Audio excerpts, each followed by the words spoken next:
Les fruits du très saint rosaire. Considération sur le 5e mystère douloureux, la mort de notre Seigneur Jésus-Christ sur la croix, dont le fruit est le sacrifice et le don de soi pour sauver les autres. La mort de notre Seigneur Jésus-Christ sur la croix est l'événement le plus important de l'histoire des hommes. Elle marque la victoire de Christ sur Satan et notre libération du joug du démon. Mais cet événement majeur s'accompagne d'une multitude d'autres événements qui incitent le catholique à la méditation. Essayons d'en approfondir les plus importants. En premier lieu, considérons l'endroit du supplice du Sauveur. Notre Seigneur Jésus-Christ fut conduit hors de la ville pour être crucifié. Car pendant le séjour au désert du peuple juif, Moïse avait interdit les exécutions dans l'enceinte du camp, et les Juifs, étant restés fidèles à l'esprit de cette loi, les criminels étaient mis à mort en dehors de Jérusalem. Cette sortie de la ville symbolisait pour le condamné son exclusion de la société des hommes qu'il avait méritée pour ses crimes. Mais pour le Christ, cette sortie de la ville revêtait une signification bien plus haute. Il avait en effet annoncé quelques jours auparavant, dans la parabole des vignerons homicides, cette circonstance de sa passion. Dans cette parabole, un homme avait loué une vigne à des vignerons, qui refusaient de lui payer sa part du produit des vendanges. Le propriétaire avait beau leur envoyer ses serviteurs, il les battait ou les tuait, refusant de s'acquitter de leurs dettes. En dernier recours, il leur envoya son fils unique très aimé, disant « Ils respecteront mon fils. » Mais les vignerons se dirent entre eux « Voici l'héritier. Allez, tuons-le, et l'héritage sera nôtre. » Ils se saisirent de lui, le tuèrent et le jetèrent hors de la vigne. Et notre Seigneur avait terminé cette parabole en expliquant que le maître de la vigne viendrait et ferait périr ces hommes mauvais. Ces criminels ingrats représentaient bien entendu les princes des prêtres, qui allaient jeter l'héritier légitime hors de la vigne pour le tuer, comme ils avaient tué les prophètes.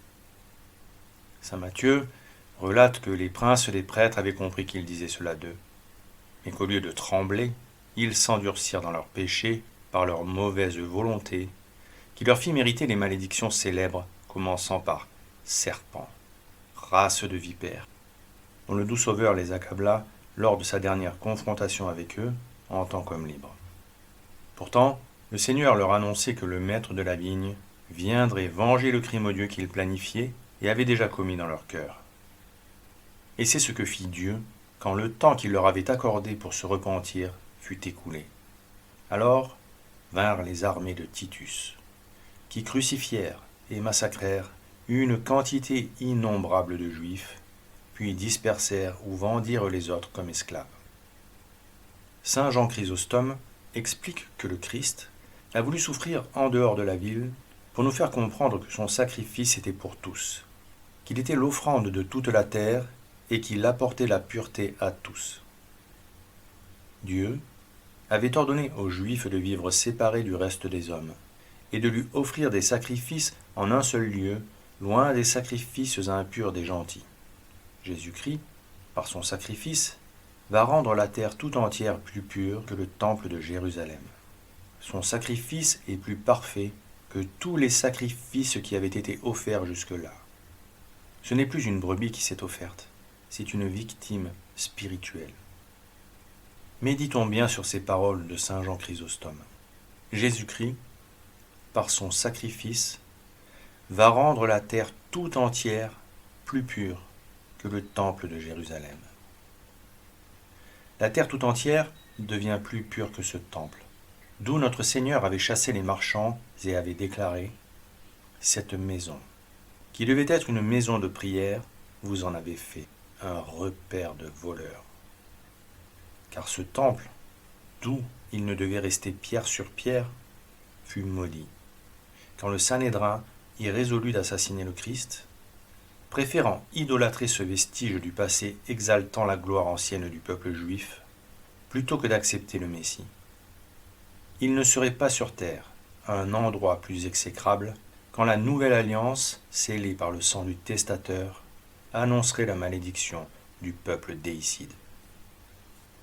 Pour mettre à mort l'agneau de Dieu, qui efface le péché du monde, ils vinrent au lieu qui est appelé Golgotha, c'est-à-dire le lieu du calvaire, ou le lieu du crâne, ou le crâne. Certains pères, comme Origène, saint Basile, saint Ambroise, saint Jean Chrysostome, saint Épiphane et saint Grégoire de Nazianze, affirment que le corps d'Adam était enterré en ce lieu où Jésus fut crucifié. Il convenait, dit saint Athanase, que le Christ venant racheter Adam souffrit au lieu où Adam était enseveli.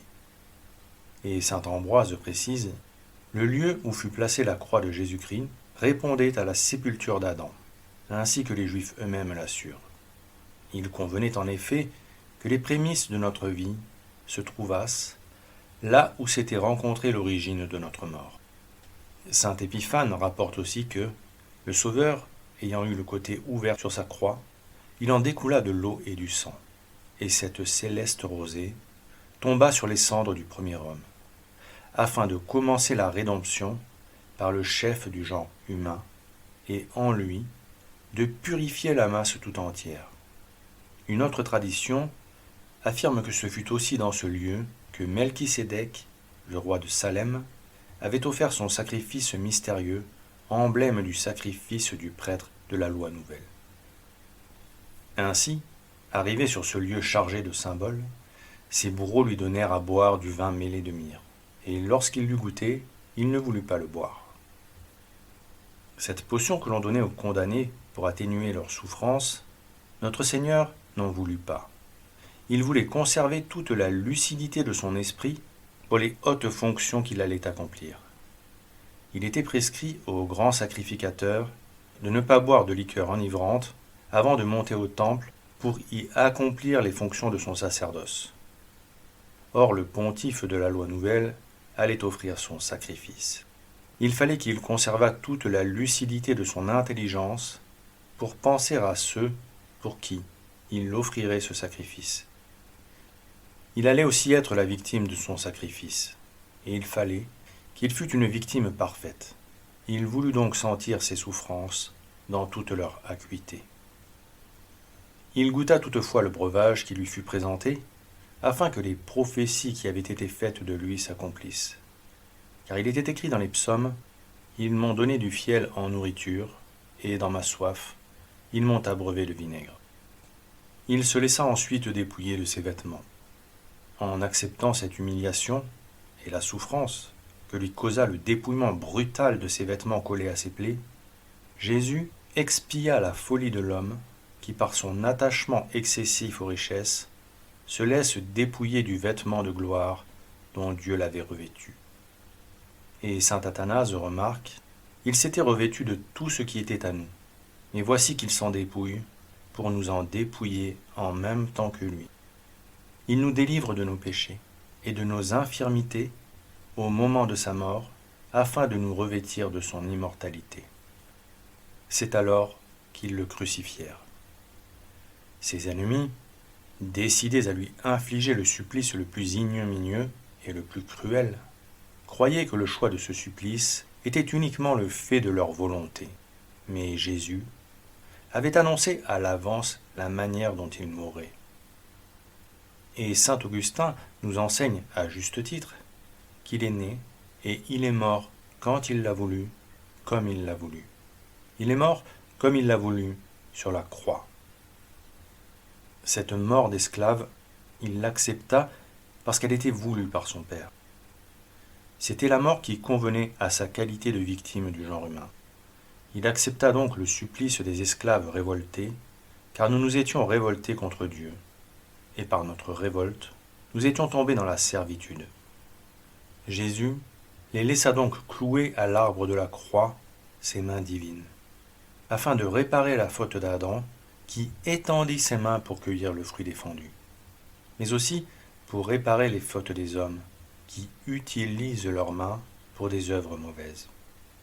Et il les laissa clouer ses pieds, afin d'expier la faute de tant d'hommes, qui se plaisent à s'égarer dans les sentiers de l'erreur. Enfin, en laissant clouer ses mains et ses pieds, il établit ainsi qu'il ne s'appartenait plus, mais qu'il nous appartenait tout entier. Jésus-Christ sur sa croix, nous dit saint Augustin, était le prêtre parfait, parce qu'il était la victime parfaite. Il devrait accomplir les fonctions de son sacerdoce tout le temps que durerait son sacrifice. Et il demeura tout le temps que dura son sacrifice, les bras étendus dans l'attitude de la prière. Le prophète Zacharie avait annoncé, en ce jour-là, on dira avec un douloureux étonnement au pasteur des âmes, quelles sont les plaies que vous avez au milieu des mains? Et il répondra, j'ai été percé de ces plaies dans la maison de ceux qui m'aimaient, ou plutôt qui prétendaient m'aimer. La prophétie est réalisée. Ces plaies seront des témoignages éternels de l'amour qu'il a pour nous. Il pourra désormais nous dire ce qu'il annonçait par son prophète, voilà que je vous porte sans cesse, gravé dans mes mains. Pilate, nous dit saint Jean, fit placer au haut de la croix une inscription. Il y était écrit « Jésus de Nazareth, le roi des Juifs ». Elle était écrite en hébreu, en grec et en latin.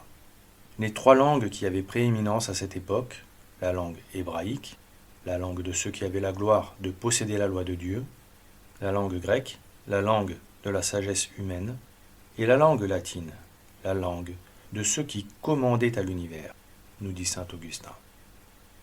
Les pontifes des Juifs dirent à Pilate, « N'écrivez pas le roi des Juifs, mais qui l'a dit, je suis le roi des Juifs ?» Pilate répondit, « Ce que j'ai écrit, je l'ai écrit. » Saint Augustin remarque, « Comment Pilate aurait-il pu changer ce qui avait été fait? Jésus-Christ lui-même l'ayant affirmé, « Je suis le roi des Juifs. » Ce que Pilate avait écrit, il l'avait écrit, d'abord parce que le Seigneur avait dit ce qu'il avait dit. Et il ajoute, « Ce n'est pas en le mettant à mort qu'ils l'empêcheront de régner sur eux et de rendre à chacun selon ses œuvres. » Cette inscription posée sur sa croix le prouve. Elle atteste de sa royauté. C'était à juste titre, dit saint Ambroise, que l'inscription était posée au sommet de la croix. Jésus était attaché à la croix, mais au-dessus de la croix rayonnait la majesté de sa divinité. Mais les soldats romains, alors loin de comprendre ce qu'il se passait sous leurs yeux, après avoir crucifié le Messie, prirent ses vêtements et en firent 4 parts, une pour chaque soldat. Car d'après la loi romaine, les vêtements des suppliciés appartenaient aux exécuteurs. C'était pour eux une joie de se partager ce maigre butin. Et ce sentiment, à cet instant dramatique, contraste fort avec l'insensibilité avec laquelle ils avaient mis en croix notre Seigneur. Mais il faut dire qu'ils en avaient crucifié tant d'autres.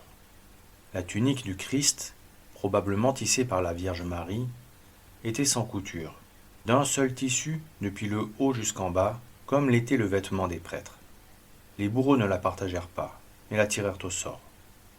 C'est ainsi que Jésus, du haut de sa croix, voyait ces hommes s'agiter, en se partageant tout ce qui était à lui, et réalisait cette autre prophétie du psalmiste, « Ils ont partagé entre eux mes vêtements, et ils ont tiré ma robe au sort. » On fit 4 parts de ces vêtements, car l'Église de Jésus-Christ doit être répandue aux 4 points de l'univers, et un jour ses élus doivent lui être amenés des 4 vents. Cette robe, qui est d'une seule pièce, indique la charité qui est répandue dans toute son Église et lui donne l'unité. L'indivisibilité de l'Église, figurée par la robe sans couture du Christ, a été célébrée par tous les pères. Tout à l'heure, le voile du temple sera déchiré, mais la robe du Christ demeurera dans son unité. Cette robe échoua à un seul, dit saint Augustin, car un apôtre parmi tous les autres a reçu le pouvoir de lier et de délier, recevant par là la fonction de veiller à la garde de l'unité. Mais en attendant, pendant le supplice de notre Seigneur, les passants le blasphémaient, branlant la tête et disant « Va, toi qui détruis le temple de Dieu et le rebâtis en 3 jours. Sauve-toi toi-même, si tu es le Fils de Dieu, descends de la croix. » Ils ne supportaient pas que Jésus ait pu émettre l'hypothèse de la destruction du temple. Non pas parce que ce temple permettait d'honorer le Dieu très haut, mais parce que ce temple leur assurait le pouvoir sur le peuple d'Israël. c'est le temple du Seigneur, c'est le temple du Seigneur, disait-il au temps de Jérémie. Et ils avaient traité ce prophète de sacrilège parce qu'il annonçait la ruine du temple, si les Israélites ne faisaient pénitence. C'était en vain que le prophète leur avait rappelé que le tabernacle avait d'abord été placé à Silo et que ce lieu était devenu désert à cause de la malice d'Israël. Aussi, n'acceptant pas même de supposer que Dieu pourrait laisser détruire ce temple, l'orgueil d'Israël, pour les punir, il jubilait de voir en croix celui qui avait évoqué cette possibilité. Les princes des prêtres, se moquant de lui, avec les scribes et les anciens, disaient « Il a sauvé les autres, il peut se sauver lui-même. » Pourtant, habituellement, on a de la pitié et un minimum de compassion pour ceux qui souffrent. Mais les souffrances du Christ ne faisaient que stimuler les moqueries.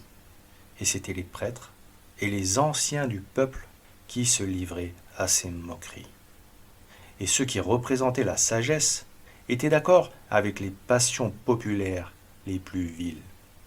Cependant, saint Jérôme souligne que dans leur moquerie, sans le vouloir, ils rendaient témoignage au miracle de Jésus et à leur caractère bienfaisant en avouant « Il a sauvé les autres », ce qui rendait leurs paroles encore plus odieuses. Or, malgré leur fanfaronnade, ils n'étaient pas sans redouter quelques prodiges. La foule attendait, anxieuse, quelque événement extraordinaire.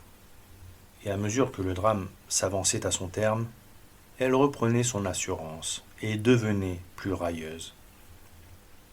Rassurés du silence de Dieu, ces hommes, assez cruels pour venir se repaître de la souffrance d'un homme, allaient plus loin dans l'infamie. Ils allèrent jusqu'à poser les conditions que Jésus devrait remplir pour qu'ils crussent à sa mission, comme si cela eût pu changer quelque chose à leur mauvaise foi. S'il est le roi d'Israël, qu'il descende maintenant de la croix, et nous croyons en lui. Il s'est confié en Dieu, que Dieu maintenant le délivre, s'il le veut, car il a dit « Je suis le Fils de Dieu ». Promesse frauduleuse, dit saint Jérôme, car il a fait plus que de descendre de la croix. Il est ressuscité, et ils n'ont pas cru. En demeurant sur la croix, pendant que ses ennemis le provoquaient, il remporta sur la mort une victoire plus complète. Loin de fuir la mort, dit saint Athanase, il l'attend. Il se montre supérieur à elle. Et par là, il se manifeste le Fils de Dieu et la vie véritable. Jésus priait sur sa croix. Il offrait son sacrifice. La prière de Jésus en croix avait été annoncée dans l'ancienne loi. Les prophètes, dit saint Justin, ont annoncé l'avenir non pas seulement par leurs paroles, ils l'ont annoncé d'une façon plus expressive, mais intelligible seulement à quelques-uns par leurs actes. C'est ainsi que Moïse, le législateur du peuple hébreu, a annoncé Jésus en croix. Quand Israël était engagé dans le combat contre Amalek, Jésus, fils de Navé, combattait en tête de l'armée, et Moïse sur la montagne, assis sur une pierre, priait les bras étendus. Tertullien nous fait remarquer qu'il priait les mains étendues parce que c'était déjà le nom de Jésus qui combattait, le nom de celui qui devait combattre contre le démon. Et Moïse, dans sa prière, exprimait la figure de cette croix par laquelle Jésus devait remporter la victoire. Aussitôt que Moïse abandonnait cette attitude, les ennemis étaient vainqueurs. Aussitôt qu'il la reprenait, Israël avait l'avantage. C'est pourquoi Hur et Aaron lui soutenaient les bras. Si le peuple était vainqueur, ce n'était donc pas à cause de la prière de Moïse, mais parce que Moïse représentait Jésus-Christ dans son attitude de crucifié. La prière que Jésus adressait à son Père sur la croix était continuelle, même si les hommes n'en entendirent que quelques échos. Mais ce qui est certain, c'est qu'il nous faut recueillir avec amour les paroles qui descendirent de la croix de Jésus. Elles ont la valeur d'un testament. Cette croix, sur laquelle notre Maître est suspendu, dit saint Augustin, devient la chair sur laquelle il donne ses derniers enseignements. Recueillons-les donc avec respect. Elles sont au nombre de 7. Aujourd'hui, il nous est étonnant de constater que bien des prophéties se furent accomplies dans la passion du Sauveur, et que les Juifs, qui se piquaient de connaître les Écritures, auraient dû le remarquer. Ils avaient eux-mêmes contribué à l'accomplissement de plusieurs de ces prophéties sans le réaliser. Accompli, les prophéties annonçant qu'ils seraient rassasiés l'outrage. Accompli, la prophétie du psaume « Ils m'ont donné du fiel pour ma nourriture ». Accompli celle qui disait « Je suis descendu dans un abîme de souffrance, un abîme sans fond, j'ai payé ce dont je n'étais pas redevable. » Et quand ils avaient dit « Que Dieu le délivre maintenant s'il l'aime, puisqu'il a dit « Je suis le Fils de Dieu », ils auraient dû s'apercevoir qu'il disait textuellement les paroles que la sagesse mettait sur les lèvres des méchants, persécutant le juste, paroles que David, longtemps avant le sage, mettait dans la bouche de ceux qui entouraient le Christ souffrant. Car il est écrit, « Il a mis son espérance en Dieu. Que Dieu le délivre donc et qu'il le sauve, s'il est vrai qu'il l'aime. » David, voyant en Dieu les odieux traitements infligés à son descendant, appela la vengeance de Dieu sur ceux qui le traiteraient si mal. Et sa juste indignation fut partagée par tous les prophètes. Mais le Sauveur, en revanche, n'eut pour ses bourreaux que des paroles de pardon. Car telle fut la première parole du Christ en croix, « Père, pardonnez-leur, car ils ne savent pas ce qu'ils font. » Quand les enfants veulent donner plus de force à leur demande, ils font entendre ce nom de Père, dit saint Bernard. Et dans ce moment, Jésus veut toucher le cœur de Dieu. Il l'appelle donc Père. Et saint Bernard remarque aussi qu'en docteur excellent, il fait lui-même ce qu'il a enseigné. Il prie non seulement pour ceux qui l'ont calomnié, mais pour ceux qui le mettent à mort. Voilà une parole qu'il faut mettre au plus profond de votre cœur, une parole qu'il faut opposer à toutes les attaques et à toutes les tentations de colère. Jésus-Christ prie pour ses bourreaux. Et vous ne prieriez pas pour vos détracteurs? Il demandait le pardon, dit saint Augustin, pour ceux dont il ne recevait qu'injures. Il ne considérait pas qu'il mourait par eux, il ne se souvenait que d'une chose, qu'il mourait pour eux. Il est tout entier à son œuvre de miséricorde. Le Seigneur Jésus, dit saint Ambroise, est venu sauver le monde et non le perdre. Et c'est pourquoi il oublie toutes les injures qu'il reçoit. Il ne se souvient que de la grâce qu'il doit répandre dans les âmes. Autant il y a de souffrance en son corps, autant il y a de compassion en son cœur, remarque saint Bernard. Notre Seigneur savait que ces hommes pleins de haine étaient aveuglés par la passion. Il savait qu'il crucifiait un innocent, mais il ne savait pas qu'il crucifiait l'auteur même de la vie. Alors, dans cette prière, Jésus se manifestait comme le véritable médiateur du genre humain. Un avocat fait valoir en faveur de son client les circonstances atténuantes. Il excuse. Jésus fait valoir auprès de son Père, en faveur des coupables, l'excuse de l'ignorance de sa divinité. Et sa prière fut exaucée. Dieu a réellement pardonné. S'il n'avait pas pardonné, dit saint Jean Chrysostome, Paul ne se serait point converti. Ces milliers de Juifs qui crurent en lui ne se seraient point convertis.